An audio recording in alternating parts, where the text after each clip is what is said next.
One of the most cited business frameworks in the last 40 years has got to be Jay Abraham's 3 ways to grow a business. There's 3 ways on his original version that you could grow your business, and it's going to come down to increase the number of customers, increase the value, or speed up the frequency. And today we're going to talk about average order value. I'm Scott Sylvan, coming to you live from Consulting Secrets on a perfect day to talk about business, growth, opportunities, average order value, and a fantastic day to talk about you. I'm coming to you live from Haleiwa, Oahu. Today we're going to talk about clothing and average order value, but I got to tell you a story.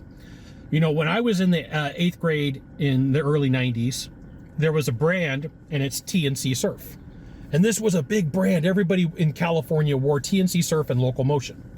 And so when I started coming here to Hawaii 20 years ago, I found the store and I started buying clothes. Now, they've always run a special. Well, not always. They typically run a special. And it's buy one shirt, get one half off. So, like, you're thinking somebody's coming in the door, they're going to buy one shirt, they're going to buy one at half off. They've already got the cost of getting you in the door covered. Right now, they're like, okay, just make another purchase. Just buy another one. So today, I bought 2 shirts. Got the black one and got the gray one. This one happens to be pink, and this one happens to be gray and orange, okay? And I spent $50. So 2 shirts are about $25 each. And then I was standing at the counter and I was checking out, and I was like, okay, if I wanted to increase the average order transaction value and I was a consultant for them, what would I do? I would tell them to sell more stickers. So I got a Mr. Zog Sex Wax. And if you don't know, Mr. Zog Sex Wax is a brand of wax that you put on your surfboard because, well, if you stand on fiberglass that's glossy, you're going to slip. So Mr. Zog's has been around for a long freaking time, okay? So these stickers, and I'm going to show you, are 75 cents each. 75 cents. So I spent $1.50.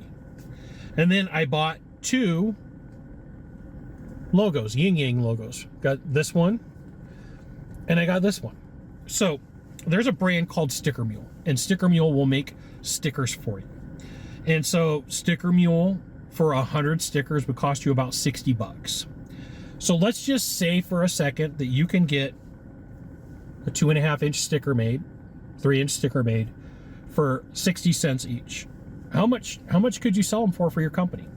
Because this is free advertising, by the way. This is absolutely free advertising, right? The t-shirt, the logo, that's all free advertising, but this is absolutely free advertising.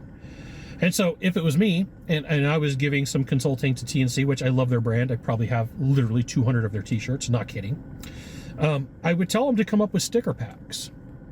You know, at 60 cents each, you could throw 3 stickers in the pack, and you could charge legitimately $6 or $7 for it. And you're going to make a good margin. Now, there's a couple of things that you need to know. The sticker is small, right? It doesn't take up a lot of shelf space, and it never spoils. Well, if it's a good sticker, if it's a good branded sticker, it'll never spoil. So you could have 1,000 stickers in an area that's this big. You don't have to have a ton of room. And so, like, when you're talking about increasing, guy just ran behind me with a foil board.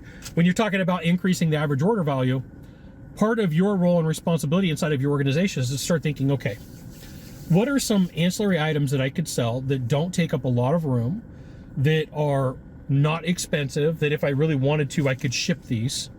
So I said, hey, TNC dude, chick, can I get the one that's this big? Oh, we don't make them anymore. I'm like, good thing I brought about 50 of them at home because I still have some, okay? If you've got a good fan base, you should absolutely figure out a way for you to sell some stickers, to sell some merch. It's a good play for you. It's a way for you to make some extra money. And when you're talking about average order value, if you've got a heavy traffic footprint, this store, TNC Surf, out here in Haleiwa, is right next to Matsumoto Shave Ice. Matsumoto Shave Ice is the place where everyone wants to go. If it was busy right now, if it just hadn't rained for like 10 days in a row, the line is always out the door. And so while people are standing in line there, honey, hold my spot. Oh, I'm going to go buy some t-shirts, right? So this TNC Surf store has major traffic for where it's at. Major traffic. So if I was going to say, hey, TNC Surf, love your brand, by the way. If you wanted to increase your AOV, you would just put a pack of these stickers by the door and say, hey, for $6, $7, $8, you want to buy some stickers. And then you would script the conversation. So you're going to map out the entire process. 1, I'm going to give you the rundown. 1, you're going to figure out a product, service, or item that you can upsell that's going to help your client, right? This makes me happy. I was in New York at an event and I had one of these on my laptop and a lady got mad at me. Made me happy. Like, it's a surf brand, lady. Simadad now. So identify the product. 2, figure out at what point you're going to sell it. At what point do you sell the product? 3, where you do sell it, it has to absolutely be scripted. You absolutely positively want to script out the conversation that you're having. And then what you're going to do is you're going to make an offer and track your offer. So if it was me and I was saying, hey, TNC Surf, I would absolutely come up with a package of stickers that cost under $10. Okay. And if you bought something, I would say, hey, if you just want to buy the pack of stickers, it's $10. If you spend $100, we'll give it to you for $7. There's people who will actually go spend $30 more to save $3. They'll do it. Okay. Buyer math, I would probably do it, just so you know. But I'm a little bit different than everybody. And then I would say, sell your packs. Now, we're going to go advanced. If I really wanted to, I could go to Mr. Zoggs and say, hey, company, I really like you guys. I want you to co-op or sponsor me buying some of these stickers from you. I want you to put in, because I'm going to sell them at your behalf. So could you give it me a cost plus 10%?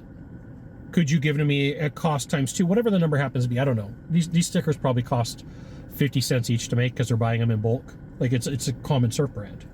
These stickers right here to make probably are like 35 or 40. Or you could say, as another play, you could go in with them and say, why don't we use the same printer? Why don't we figure out how we could get our prices discounted by us using the same printing company? Right? So it's not just the play of selling more products and services. It's like, how could we slice and dice this every which way and make it benefit us? There you go. I gave you a really cool, right? Really cool example from one of my favorite surf brands, TNC Surf. Okay. They used to have a company or a brand or a shirt that would say "Stay Stoked." So if you ever see me in some of my older videos, I probably have at least 60 of those t-shirts. Just one of those things. Like, everybody, like, every time I go to an event, they're like, hey, there's Scott, stay stoked. Like, it is what it is. It's what you want to be famous for. But like, for a basic program for a sticker, like, you could totally make out couple $1,000 a month just by saying, hey, you know, since you made a purchase, instead of it being $10, we'll give you a whole pack of stickers for $7. And if you're like $3.50 in for that pack of stickers, your numbers just become ridiculous. So take this example, take it to your team and say, like, I know we're not in the sticker business, but what's something that we could do? You may be looking at me and saying, hey, Scott, I don't sell stickers. That's a mistake. Figure out how to make it work for you. You got 1 of 3 things to do from here. Just 1 of 3. Find the subscribe button, click on it. Every time I send out a video, you'll get an update. 2, hit follow. 3, share this video with a friend. We'll see you soon. Thanks for watching.